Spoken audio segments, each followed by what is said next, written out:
அந்த லெக் வச்சு நம்ம என்ன ரெசிபி பண்ணலாம்? லெக்கு வச்சு நம்ம வந்து புளிக்குழம்பு செய்யலாம்ப்பா. மாங்காய் போட்டு புளிக்குழம்பு செஞ்சோம்னா அது வந்து அதோட டேஸ்ட்டுமே டிஃப்ரெண்ட்டாக இருக்கும், சூப்பராக இருக்கும்ப்பா. அப்புறம் இந்த பெல்லி பாட்டை வச்சு நம்ம என்ன ரெசிபி பண்ணலாம்? பெல்லி வச்சு நம்ம ட்ரை சில்லி போர்க்கு செய்யலாம். அதில் நல்லா சுருள செய்ய அதில் இருக்க ஃப்ளேவர் நல்லா இறங்கும் போது சூப்பர் டேஸ்ட்டாக இருக்கும்ப்பா. அப்புறம் இந்த ரிப்ஸ் வச்சு நம்ம என்ன பண்ணலாம்?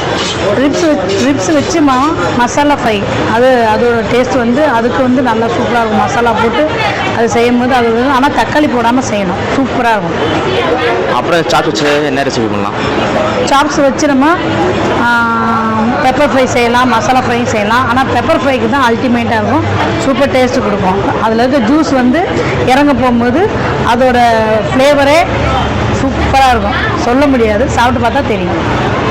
அப்போ நீங்கள் இவ்வளோ ரெசிபி சொன்னீங்களே, இதில் நம்ம கடையில் ஏற்கனவே அவைலபிளாக இருக்கணுமா, இல்லை நம்ம சொல்லிக்கப்புறம் இது பண்ணணுமா? இவ்வளோ ரெசிபிஸும் நம்ம எல்லாம் சொல்கிற எல்லா வெரைட்டிஸுமே ஆர்டர் கொடுத்தா கண்டிப்பாக செஞ்சு கொடுப்போம், சூப்பர் டேஸ்ட்டாக செஞ்சு கொடுப்போம்.